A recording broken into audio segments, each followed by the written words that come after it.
What's good? Yo. We back. True Talk Session. Rod Grizz got my second guest for the night. Yeah. He had a little trouble getting here. Oh, we good. We shining. But Shout out to the bridge. But he's here. Yeah, we here. We here. We meant to be here. I'll be back. I'm What's here. going on? Bronx own. Yeah, the Bronx. You know, the Bronx is something that I will never die. It would stay with me forever, man. BX, man. I love it. I love the people. You know, I love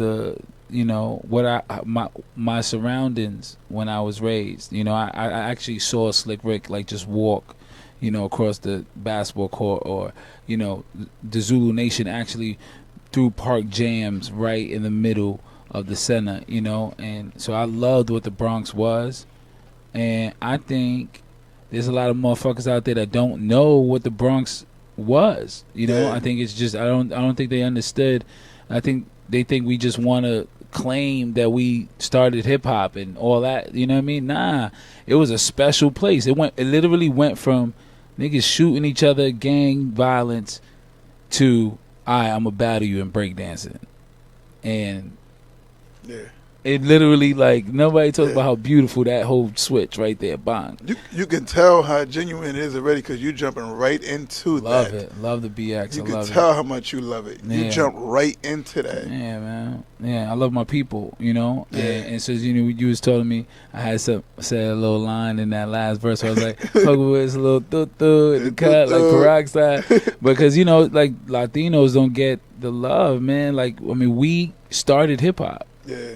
Like, people would be like, you know, hip hop's black music.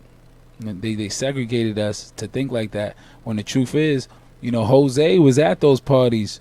You know what I mean? Yeah. Crazy Legs and the graffiti. Who you think was? Who started that graffiti? B Street. They had B Street. Which is my favorite movie of Rainbow. all times. Rainbow and Carmen, baby. Come on now. B Street's my favorite. Now hold on, I'm Carmen and Rainbow's baby. I gotta be a little biased because I'm from Brooklyn, and I actually was a little kid who knew Lee.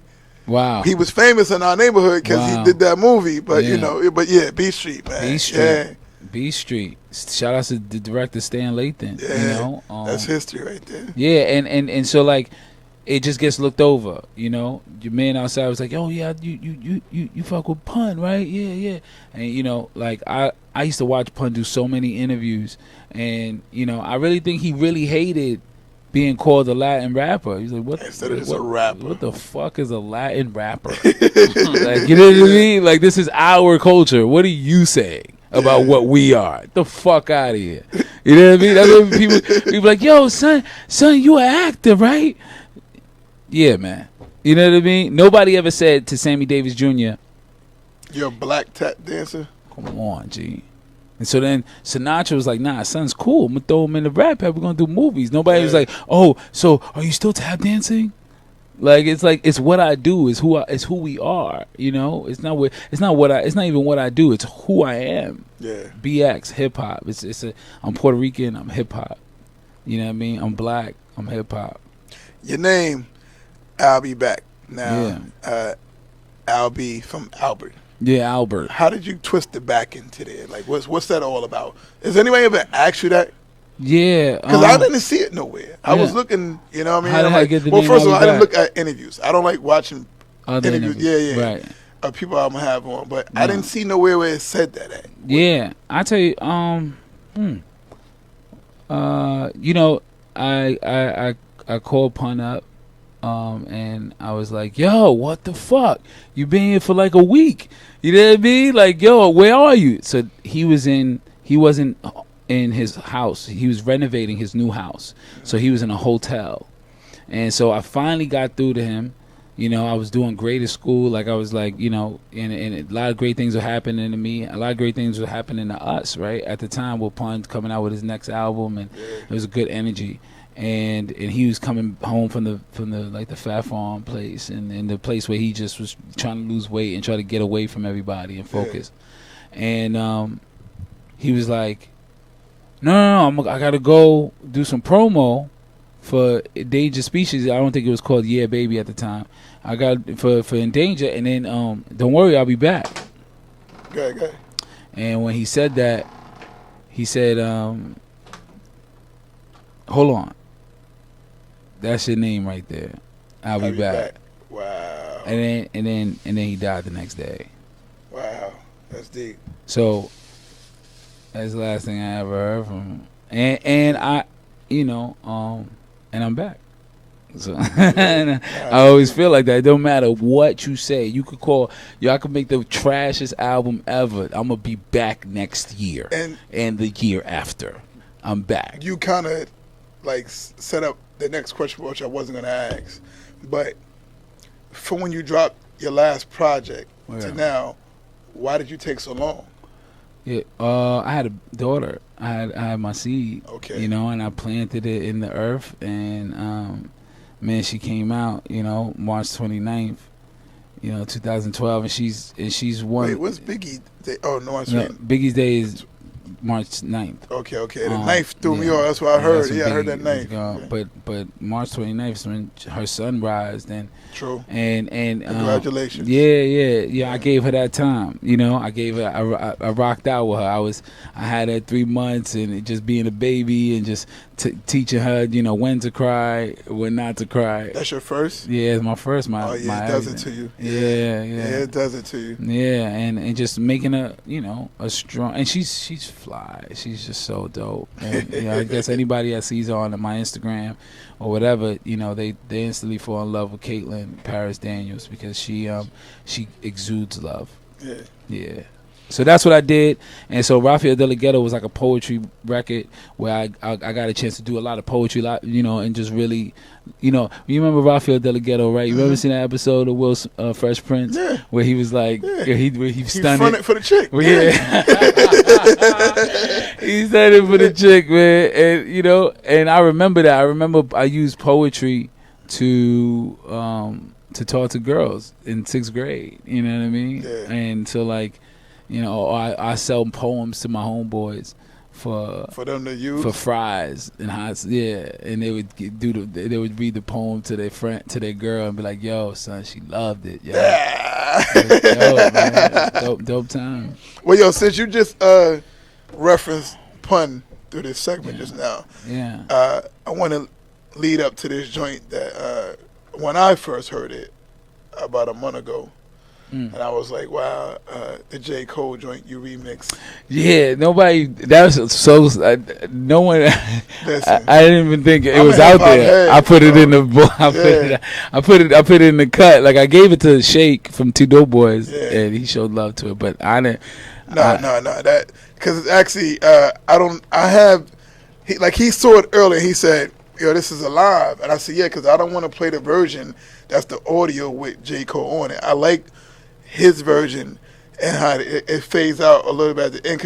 Live version? Like, the live, we're going to play the live version.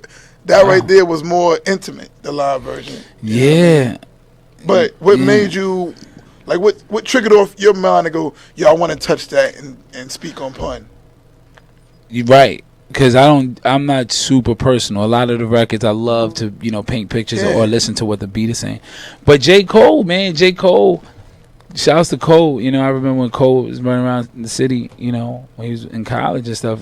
Cole, that let Nas down. That was a real feeling for him, and I felt like I let Nas down because I, pun seen my enthusiasm to him. Me and him used to argue all the time. Like, Nas is the greatest ever. G, stop. And he'd be like, nah. Like, he'd be like, yeah.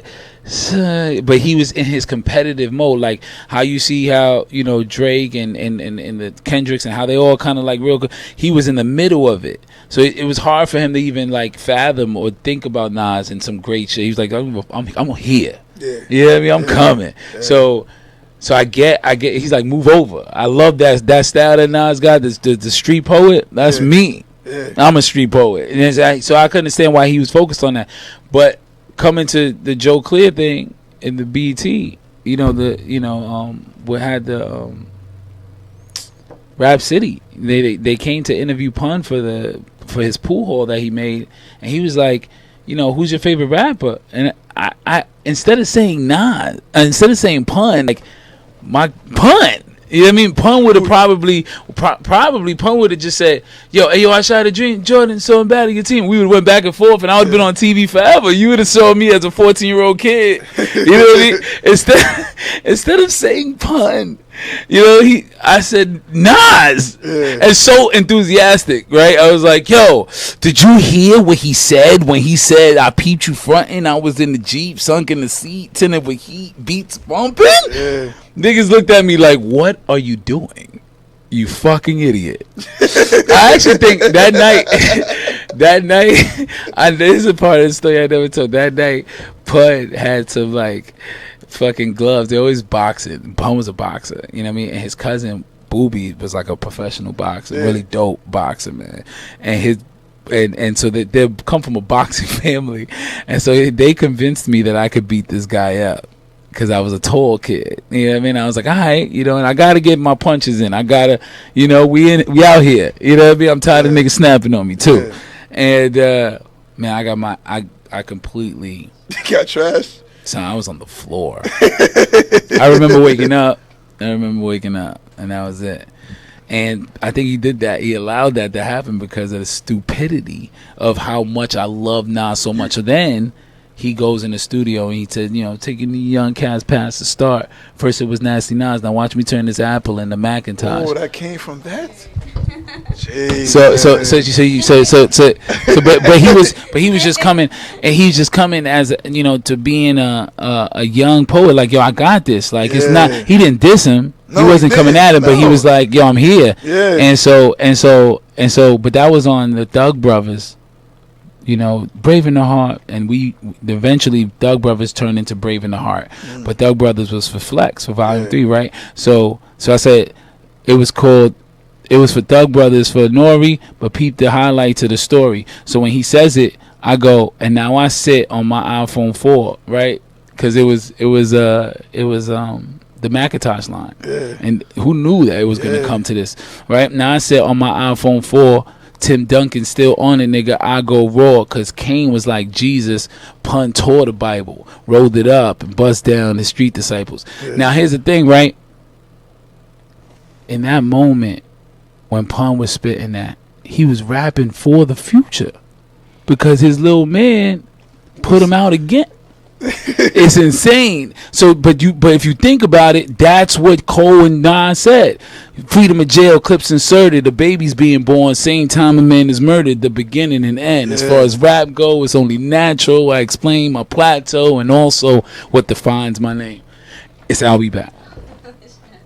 You know what I mean? It's ALBe BACK. It's ALBe BACK. It's ALBe BACK. Yeah. It's ALBe BACK. It's ALBe BACK.